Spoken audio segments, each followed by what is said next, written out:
A ver, vivimos en una época donde disponemos de relojes inteligentes que te miden, pues no sé, los niveles de oxígeno en sangre, las fases del sueño, La variabilidad de la frecuencia cardíaca, todo. todo.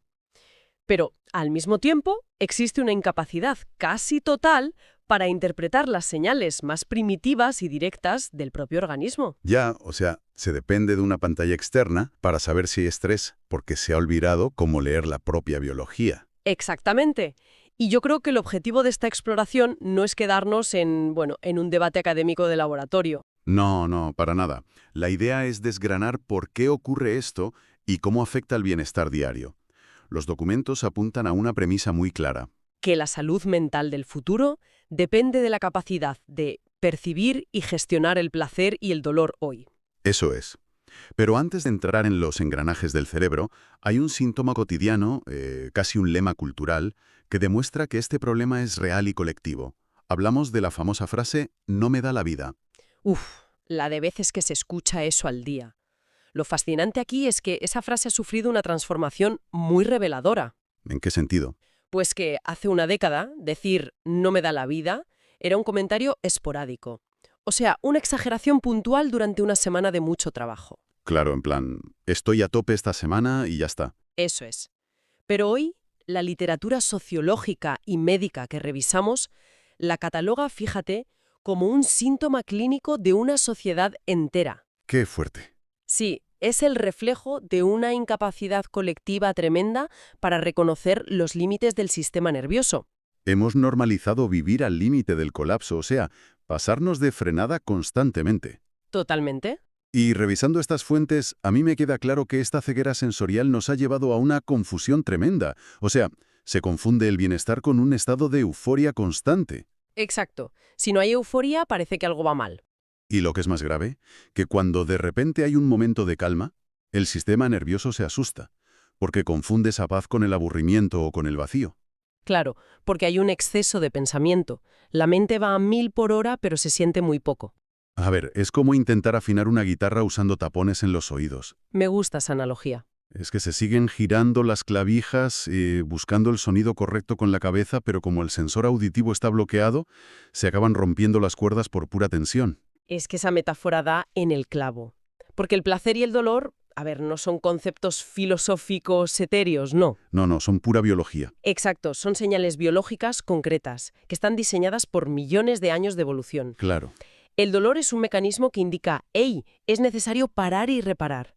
Mientras que el placer auténtico señala, vale, esto favorece la homeostasis, el equilibrio del cuerpo. Y al perder la capacidad de escuchar esa afinación de la guitarra, digamos, se pierde la capacidad de regular la conducta. Total. Y esto no es un fallo individual de alguien que, no sé, que no sabe organizarse. Los datos muestran que es un fracaso estructural. Lo que a mí me resulta asombroso al revisar los datos es que, bueno, no nacemos así. Para nada. Un bebé tiene un sistema de alertas perfecto. Si siente hambre, llora de inmediato. O sea, no se lo piensa. Claro, no lo racionaliza. Por lo tanto, en algún momento del camino nos entrenamos activamente para ignorar el cuerpo. Y aquí es donde entramos en la neurociencia pura. Sí, aquí la cosa se pone súper interesante. Los documentos hablan de tres, los llaman sentidos olvidados, que operan en segundo plano y que jamás se mencionan en la educación básica. El primero de ellos es la interocepción. La gran desconocida. A ver, como experta, ¿cómo funciona exactamente esto a nivel biológico? Pues a ver, la interocepción es el sentido que percibe el estado interno del organismo. ¿Vale? Físicamente, lo que pasa es que los receptores que tenemos en los órganos internos envían señales a través del nervio vago. Ah, el famoso nervio vago. Ese mismo. Y envían estas señales hasta una región del cerebro llamada ínsula. La ínsula. Vale, me lo apunto. Exacto. La ínsula es, digamos, como el centro de mando que mapea cómo nos sentimos. Hablamos de cosas como notar el ritmo de la respiración. O las variaciones sutiles en los latidos del corazón, ¿no? Eso es. La temperatura corporal o ese clásico nudo en el estómago cuando algo va mal. Claro, claro. Cuando la interocepción funciona bien, esta ínsula informa a la corteza prefrontal, que es la parte más lógica del cerebro. Le pasa el informe, por así decirlo. Exacto. Le dice, oye, hay hambre o hay cansancio profundo. Y eso permite tomar una decisión adecuada, como ir a comer o ir a dormir. Vale, entendido. Y luego está el segundo sentido olvidado, que es la nocicepción. Sí, Que a simple vista, a ver, suena al sistema que te hace apartar la mano si tocas una sartén ardiendo. claro, el dolor físico de toda la vida. Pero las investigaciones señalan que va mucho más allá del daño físico externo, ¿verdad? Muchísimo más allá. La nocicepción es la red de alarmas del cuerpo ante cualquier tipo de amenaza. Vale. Lo interesante a nivel neurológico es que el cerebro humano procesa el dolor emocional, como, no sé, un rechazo social grave o un trauma, ¿Sí? pues lo procesa utilizando vías neuronales muy, muy similares a las del dolor físico. O sea que para el cerebro, un corazón roto y un brazo roto se parecen bastante. Prácticamente encienden las mismas alarmas. Un sistema nociceptivo bien calibrado permite a una persona diferenciar entre, bueno, un simple cansancio muscular, una tristeza pasajera Ya. y una señal de alarma real que advierte de un daño psicológico profundo. Es la capacidad de decir, oye, esta presión en el pecho no es por haber corrido, es angustia. Qué importante es eso. Y el tercer sentido es la propiocepción. Y confieso que yo, al leer esto, necesité darle un par de vueltas porque me costó. Es que es menos intuitivo de aplicar a la psicología. Claro, porque se define como el sentido de la posición y el movimiento del cuerpo en el espacio. Exacto. Pero a ver, ¿cómo se relaciona saber dónde está un brazo o una pierna con la salud mental? Pues es una conexión fascinante. A ver, la propiocepción es lo que nos permita tocarnos la punta de la nariz con los ojos cerrados. Vale, Nos da los límites físicos de dónde terminamos nosotros y dónde empieza el mundo exterior. de acuerdo. Pues bien, en psicoterapia corporal se ha descubierto que tener una propiocepción fuerte está directamente ligado a la capacidad de establecer límites emocionales. Ah, qué curioso. Sí, sí.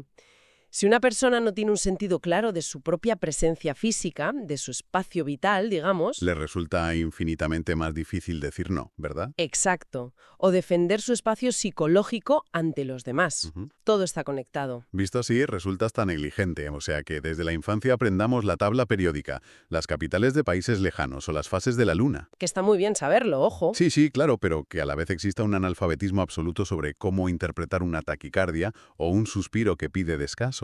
Es telita, la verdad. La pregunta que surge inevitablemente al revisar la historia es, bueno, ¿por qué? ¿Cuándo decidió la civilización apagar estos sensores internos? Pues mira, las fuentes señalan directamente al siglo XVII. A René Descartes. Exactamente. A Descartes con su famosísimo pienso, luego existo. El dualismo cartesiano. Esa es la gran fractura histórica, ¿no? Sí, yo estoy segura de que ahí empezó todo. Descartes instauró la idea de que la mente y el cuerpo son entidades completamente separadas. Claro. La mente, el intelecto y el raciocinio se convirtieron en la esencia de la identidad humana, aquello que, digamos, nos hace superiores. ¿Y el cuerpo? Pues pasó a conceptualizarse como una simple máquina de relojería, Un cacharro, vaya. literalmente. Un mecanismo de carne y hueso cuya única función era transportar al cerebro pensante de un lado a otro. Y claro, esta idea cambió la medicina para siempre. Totalmente. Los médicos pasaron a tratar la máquina física en plan mecánicos. Y los filósofos o la religión se ocuparon de la mente, rompiendo de golpe la visión integral del ser humano. Exacto. Nos partieron en dos. Y luego llegó la revolución industrial. Y, bueno, convirtió esa filosofía en un modelo económico y educativo puro y duro. Claro, porque el sistema de fábricas necesitaba cuerpos dóciles. Cuerpos que aguantaran jornadas de 14 horas sin rechistar. Y la campana de la fábrica y más tarde el timbre del colegio pasaron a dictar cuándo se come, cuándo se descansa y cuándo se va al baño. Silenciando por completo de forma sistemática las señales del estómago o de la vejiga de cada persona. Se nos adiestra para producir y memorizar. Pero a ver, haciendo de abogado del diablo por un momento. Venga, dispara. No tiene sentido que hayamos priorizado el intelecto. Al fin y al cabo, elevar el pensamiento racional es lo que, bueno, nos ha permitido curar enfermedades, construir ciudades supercomplejas y llegar a la luna. Claro. ¿Acaso no es un precio justo a pagar por el progreso? A ver, es un debate histórico muy, muy válido. El progreso intelectual ha traído avances indiscutibles. Eso no lo niega nadie. Lógico. El problema, y lo que demuestra la neurociencia actual, es que ignorar la biología no hace que desaparezca. Ah, claro, el cuerpo sigue ahí. Totalmente. Elevar el pensamiento por encima de la sensación física, tratando al cuerpo como una máquina subordinada, Sí. pues ha creado una sociedad entera atrapada en un ruido mental constante. El cuerpo lleva la cuenta de todo el estrés acumulado. O sea, cuando la mente racional exige, en plan, trabajar 12 horas diarias, se ignora la fatiga profunda. Pues el cuerpo al principio susurra, ¿no? A través de, no sé, una leve tensión muscular en el cuello. Luego habla un poco más alto a través del insomnio. Exacto. Y finalmente grita a través de la enfermedad clínica. No somos cerebros flotando en frascos, aunque a veces actuemos como si lo fuéramos. Y ese grito del cuerpo nos lleva a la parte más sombría y también creo que la más reveladora de estos documentos. Las consecuencias clínicas. Exacto, las consecuencias clínicas de vivir desconectados, porque cuando se suprime la interocepción, los efectos psicológicos son devastadores. Sí, los datos son duros. Se habla de niveles endémicos de ansiedad, de depresión y un estado de vacío persistente en muchísima gente. Claro, es que al no poder interpretar qué ocurre de cuello para abajo, la existencia entera se convierte en un estado de confusión perpetua. Y esto explica directamente, fíjate, el mecanismo de las adicciones modernas, que los textos tratan muy a fondo. Sí, porque la investigación explica que la adicción no siempre es la búsqueda del exceso por el exceso. Ah, ¿no? No, a menudo es un intento desesperado de sentir algo, lo que sea, o de silenciar un malestar que resulta incomprensible para la persona. Claro, al tener los sensores naturales completamente adormecidos. Exacto, la gente necesita picos extremos de dopamina A través de, pues no sé, de redes sociales, sustancias, compras compulsivas. o conductas de riesgo. Y todo esto simplemente para registrar una mínima sensación de placer que el cerebro pueda notar. O por el contrario, utilizan todos estos estímulos para anestesiar un dolor interno que, como no entienden, no saben cómo procesar. Es un pez que se muerde la cola. Y ese punto enlaza con el dato, yo diría que el más crítico de toda la investigación, el riesgo de suicidio. Sí, esto es fundamental tratarlo. Porque leer cómo los estudios conectan la falta de interocepción y de nocicepción con la vulnerabilidad al suicidio cambia completamente el paradigma de cómo vemos esto. Completamente. Se deja de ver el riesgo suicida como una, entre comillas, falta de voluntad. O un fallo moral, como se pensaba antes. Exacto, y se empieza a entender como una verdadera tragedia de analfabetismo sensorial. Es vital entender el mecanismo detrás de esto, ¿verdad? Totalmente. Cuando una persona sufre un dolor emocional insoportable, pero carece del vocabulario biológico interno para identificar en qué parte del cuerpo reside esa angustia. No puede procesarla, porque no sabe dónde está. Exacto. El dolor deja de ser, digamos, una herida localizada que se puede curar y se convierte en un sufrimiento ambiental, en una asfixia generalizada. Uf, qué duro. Y qué revelador. Muchas veces la investigación apunta a que el deseo no es dejar de vivir, sino detener una agonía física y emocional. Una agonía que resulta incomprensible y abrumadora. Claro, porque no existen las herramientas neurológicas para decodificarla y reducirla paso a paso. Yo estoy sobrecogido al entenderlo desde esa perspectiva tan biológica. Pero afortunadamente, tras observar este abismo clínico, la segunda mitad de la documentación ofrece un camino de salida. Sí, hay luz al final del túnel. Y es un camino fundamentado empíricamente. La esperanza radica en la neuroplasticidad, ¿no? Exacto. El cerebro es maleable hasta el último día de nuestra vida. O sea que significa que estos tres sentidos internos, por muy dormidos que estén, pueden rehabilitarse. 100%. Y ojo, no a base de pensamiento positivo o de decir todo va a ir bien. Sino con mecanismos biológicos concretos. Así es. Recuperar la alfabetización sensorial requiere entrenamiento físico y neurológico real. En los estudios mencionan un método súper efectivo, que es el biofeedback o biorretroalimentación. Sí, es una herramienta fascinante.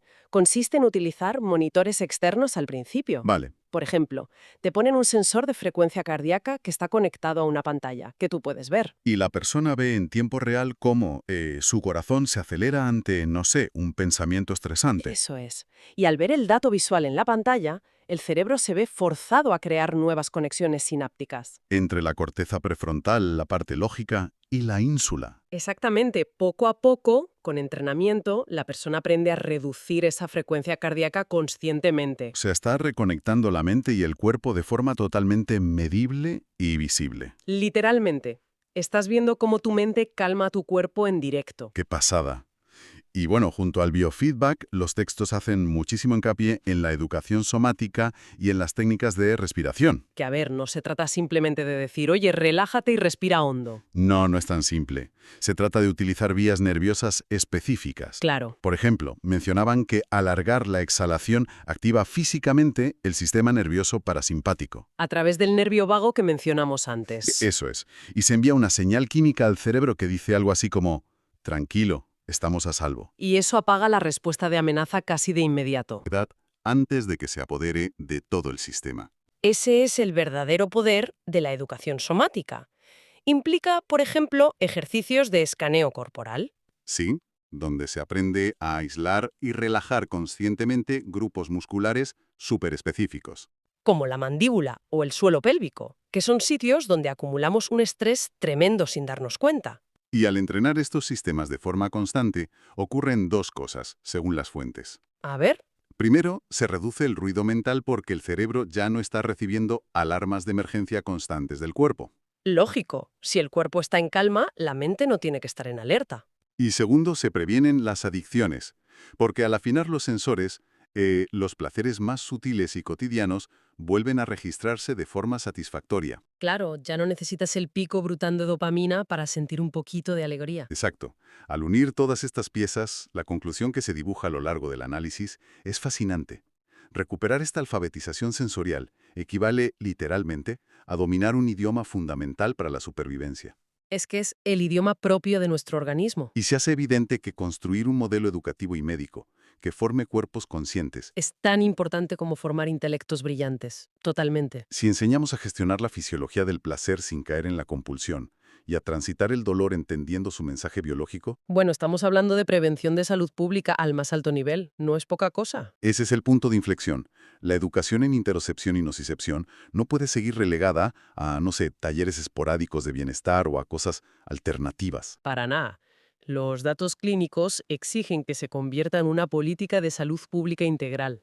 Es una herramienta indispensable para reconstruir una sociedad que, hoy por hoy, está fracturada por el agotamiento crónico. Y por una desconexión emocional súper profunda. Pues la verdad es que ha sido una inversión sumamente enriquecedora. Desde luego da muchísimo que pensar. Hemos partido de esa epidemia cotidiana del «no me da la vida», descubriendo que en realidad encubre el fallo de nuestros tres sentidos internos olvidados. La interocepción, la nocicepción y la propiocepción. Hemos rastreado el origen de este silencio sensorial hasta el dualismo de Descartes y las fábricas de la revolución industrial, entendiendo cómo este divorcio entre mente y cuerpo nos ha arrastrado a la ansiedad y a la adicción. Y afortunadamente hemos visto cómo la neuroplasticidad y el entrenamiento somático nos ofrecen las llaves para reconectar esos cables internos. Exacto.